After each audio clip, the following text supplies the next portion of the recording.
1 cup नींबू की चाय बनाने के लिए हम एक भर कर पानी का लेंगे 1 कप। अब पानी को हम बॉईल होने देंगे। अब हम बिल्कुल थोड़ी सी चाय पत्ती ऐड करेंगे।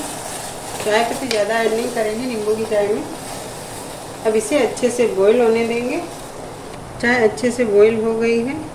अब हम गैस बंद कर देंगे, नमक डालेंगे और नींबू का रस डालेंगे गैस बंद करने के बाद। ये देखिए, अब हमें क्या करना है, चाय को छानना है।